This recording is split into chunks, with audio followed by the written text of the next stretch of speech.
가피풀 말씀 테마. 어떤 내용으로 기도하십니까? 마귀가 역사하는 가장 뚜렷한 증거는 우리에게 기도할 시간을 빼앗아 가는 것입니다. 그래서 기도 없이 살게 하는 것입니다. 아침 일찍 일어나고 밤늦게 잠자리에 들 정도로 열심히 사는 것은 마귀가 얼마든지 허락합니다. 오히려 더 열심히 살아야 돼, 더 열심히 일해라고 자꾸 부추깁니다. 기도를 안 한다면 열심히 사는 것이야말로 마귀에게 사로잡히는 조건이기 때문에 얼마든지 허락하는 것입니다. 혹시 남편이 열심히 일하고 직장에 충성하면 마음이 놓입니까? 자녀가 갑자기 마음을 바꿔서 열심히 공부하면 흐뭇하고 주님께 감사합니까? 아내가 열심히 가정을 꾸리고 자녀를 잘 양육하면 안심입니까? 열심히 교회에 나와 예배하고 봉사하고 헌신하면 안심입니까? 그러나 기도 못하면 큰일입니다. 기도하지 않고 열심히 일 내는 것은 아무 의미가 없습니다. 오히려 위험합니다. 중요한 것은 기도가 있느냐 없느냐 하는 것입니다. 기도가 빠져 있다면 어떤 것도 우리 삶의 문제를 해결할 수 없습니다. 그래서 마귀가 다른 것은 다 하도록 내버려 두지만 기도만은 못하게 하는 것입니다. 우리가 잘 분별해야 합니다. 왜 기도가 안 되지? 기도를 못하게 하는 악한 영의 역사가 내게도 일어나고 있구나. 그 사실을 알면 거기서 벗어나려는 간절한 마음이 생기게 됩니다. 그런데 실제로 기도하는 것 못지않게 중요한 것이 바른 기도를 하는 것입니다. 바로 어떤 내용으로 기도하느냐 하는 것입니다. 아무 기도나 하는 것이 아니라 바른 기도를 해야 합니다.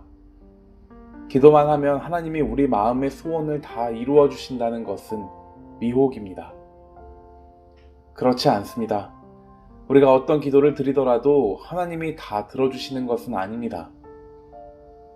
어떤 분은 기도할 때 아주 구체적으로 기도하라고 가르치기도 합니다. 만약에 차를 사고 싶다면 하나님 저에게 차를 주세요. 자동차가 필요합니다. 이렇게 기도하는 것이 아니라 원하는 차종, 색깔, 배기량, 제조사를 밝히고 정확하게 기도하라는 것입니다. 하나님 저에게 집이 필요합니다 라고 기도하면 믿음이 없는 것이고 어디에 있는 몇 평짜리 아파트를 달라고 기도하라는데 이것이 마귀의 유혹입니다. 이것은 완전히 속는 것입니다. 하나님은 이런 기도에 응답하지 않으십니다. 너희 중에 싸움이 어디로부터, 다툼이 어디로부터 나느냐? 너희 지체 중에서 싸우는 정욕으로부터 나는 것이 아니냐? 너희는 욕심을 내어도 얻지 못하여 살인하며 시기하여도 능히 취하지 못함으로 다투고 싸우는도다. 너희가 얻지 못함은 구하지 아니하기 때문이요 구하여도 받지 못함은 정욕으로 쓰려고 잘못 구하기 때문이라. 야고보서 4장 1절에서 3절 말씀. 우리의 기도에 두 가지 문제가 있는데 하나는 실제로 기도를 안 하는 것이고 다른 하나는 기도를 해도 정욕에 쓰려고 잘못 구하는 것입니다. 야고보서 4장 1절에서 3절 말씀. 내 욕심이 아닌 바른 기도를 하는 것이 어려운 분도 있을 것입니다. 나에게 절박한 필요가 있는데도 그런 기도는 하지 말라는 건가? 하고 마음의 부담을 느끼기도 할 것입니다. 그런데 운동의 기본기를 갖추지 않으면 아무리 열심히 운동을 하려고 해도 오히려 몸이 망가진다고 합니다. 그래서 기초 자세를 중요하게 가르치는 것처럼 기도도 똑같습니다. 바른 기도를 하려고 꾸준히 훈련하면 기도가 달라집니다. 우리가 기도하다가 지치는 이유는 구해도 응답되지 않기 때문입니다. 그러면 주님이 왜 들어주시지 않는다고 합니까? 정욕에 쓰려고 잘못 구하기 때문입니다. 우리가 기도를 제대로 배우지 않고 바른 기도를 드리는 훈련을 받지 않은 상태에서 하나님 앞에 원하는 것을 달라는 기도밖에 하지 않는다면 우리는 더 이상 기도할 수 없을 것입니다. 왜입니까? 하나님이 그대로 들어주시지 않기 때문입니다. 그러면 기도해도 소용없다고 생각하고 더 이상 기도하지 않게 되는 것입니다. 하나님 앞에 기도의 축복을 누리고 살려면 기도도 바른 기도를 해야 합니다. 그런데 예수님을 만나면 우리 기도의 내용이 달라집니다.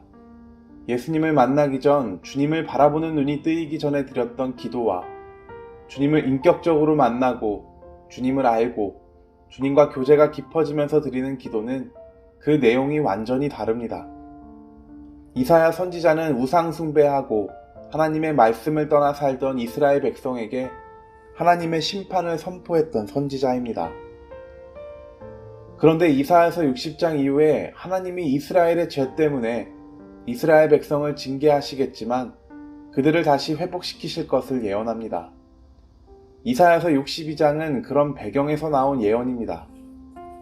나는 시온의 의가 빛같이 예루살렘의 구원이 횃불같이 나타나도록 시온을 위하여 잠잠하지 아니하며 예루살렘을 위하여 쉬지 아니할 것인즉 이방 나라들이 내 공의를 묻 왕이 다 내 영광을 볼 것이요 너는 여호와의 입으로 정하실 새 이름으로 일컬음이 될 것이며 너는 또 여호와의 손의 아름다운 관 내 하나님의 손의 왕관이 될 것이라.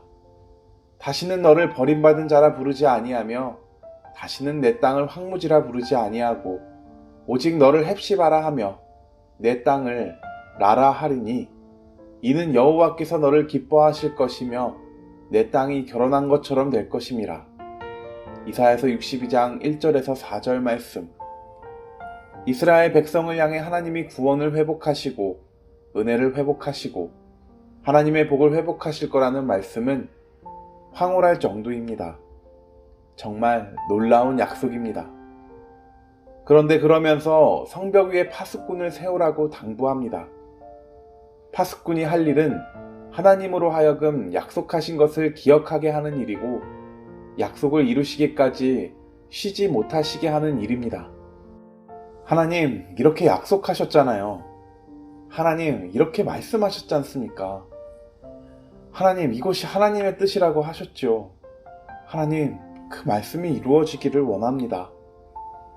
바로 하나님께서 약속하신 것을 항상 기억하시도록 하나님께 끊임없이 기도하는 사명입니다. 예루살렘이여 내가 너의 성벽 위에 파수꾼을 세우고 그들로 하여금 주야로 계속 잠잠하지 않게 하였느니라. 너희 여호와로 기억하시게 하는 자들아 너희는 쉬지 말며 또 여호와께서 예루살렘을 세워 세상에서 찬송을 받게 하시기까지 그로 쉬지 못하시게 하라. 이사야서 62장 6절 7절 말씀. 하나님께서 하시려는 일을 끝까지 이루시도록 동역하는 것, 이것이 기도입니다. 기도는 내가 답답하고 필요한 것을 하나님께 구하는 형태의 기도만 있는 것이 아닙니다. 성경이 말하는 놀라운 기도는 우리 삶을 완전히 바꾸는 기도입니다. 이것이 진짜 기적입니다. 하나님이 이루시겠다고 하시는 약속이 성경에 이미 나와 있습니다. 우리가 그 말씀이 이루어지기 원하고 하나님의 약속이 이루어지기 원하는 것이 바른 기도의 훈련입니다. 말씀을 붙잡고 기도하고 약속을 붙잡고 기도하고 하나님이 하시겠다고 하신 것이 이루어지기를 기도하고 계속해서 하나님께 그것을 아뢰는 것입니다. 유기성의 1시간 기도 중에서 가피풀 말씀 테마 어떤 내용으로 기도하십니까?